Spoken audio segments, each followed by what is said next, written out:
This video falls under fair use. Fair use allows commentary, criticism, and reactions. What's up, back with another one. So today I'm going to show you this clip of Stephen A. calling out LeBron James. Check this clip out. Makes me think about the altercation or when LeBron and you had the conversation courtside. You been very honest about that interaction, and you said, okay, we don't like each other. Right. How do you feel you handled that situation overall? Are you proud of how that went? I wouldn't use the word proud. I would tell you that I don't regret anything that I did in terms of handling the situation. I don't regret it now. And I would tell you my feelings haven't changed. I don't like him at all. He doesn't like me at all.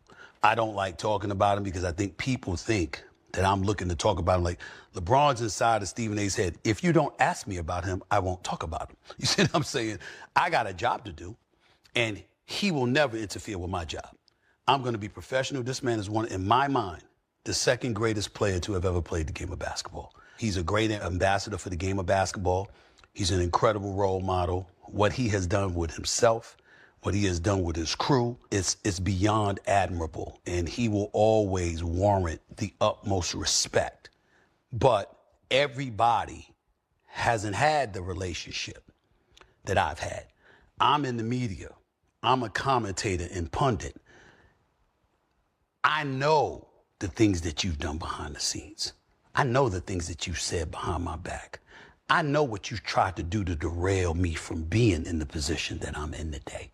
I know that if it were up to you, I'd have been stopped years ago. So it goes far deeper than I'll ever get into publicly. Knowing that, I still went on the air and was fair. And to me, you know, the way he handled the situation, coming up to me, courtside, all right, fine, you're emotional, whatever. I don't know who's getting on you at home, and you might have felt compelled to do it. All right, fine. You reach this, on Saturday night in Boston. After that happens, you talking to RJ, Richard Jefferson, our colleague at ESPN. Good brother, your former teammate. Whisper in his ear, he said something about me as a father. I couldn't take that. But when that man went on Pat McAfee show, just to insult me, that was the final straw. Let me just jump in real quick. Stephen A. is holding on to moments like this way too long. LeBron walked over, said something, and dipped. It wasn't even that deep. You can tell Stephen A. felt a certain way, but at some point, you gotta just let it go, man. How do you expect people to receive when you do say something negatively about him, though? Honestly speaking, I apologize for saying this. I don't give a I don't care. Because my record speaks for itself. I got 30 years. I got 30 plus years in this business. A lot of talking about LeBron happened in the aftermath of all of that. I talked about you when you went to the playoffs. I talked about you when y'all got smoked in 5 games by the Minnesota Timberwolves. You know what I'm saying? When Ant-Man walked outside the Crypto.com arena, walked down the streets talking about you. You understand what I'm saying? I said, I talked about the Lakers and the moves that they made when they extended Luka. I talked about when you opted in, and I gave you your respect and your compliments when it's due. I've done more for him than he'd ever do for me. You know, I've accomplished a lot in this business. Okay? I'm a black man that's done it. I come from the streets of Hollis, Queens, New York City. I grew up poor. You know, government cheese and bread and all of that stuff, the kind of stuff these athletes talk about what they went through, I went through. And I ain't have y'all game, but I'm living well. I made it. I did my thing. You understand? Do you hear them giving us our respect? No. Because the mentality is, who the hell are y'all? You see what I'm saying? Why? Because even if we're complimentary about you, excessively so, we're a pawn, we're a stooge. You know what? You got us in our pocket. You got us in your pocket. If we're critical of you, we haters. All right? We can't win. Well, guess what? I found a way to win anyway. So this is what I've done. And so, you know, what you see is a different culture. That's a conversation we never get into it really about in professional sports, but primarily the NBA, where you got cats and they go at NBA players and stuff like that. Like, you know, you bring up LeBron. You ever see LeBron go at a white boy? It's called what it is. You ever see him do that? You ever see you saw him come at me? Closest you ever came to seeing him do something like that was when he called out Brian Windhorst.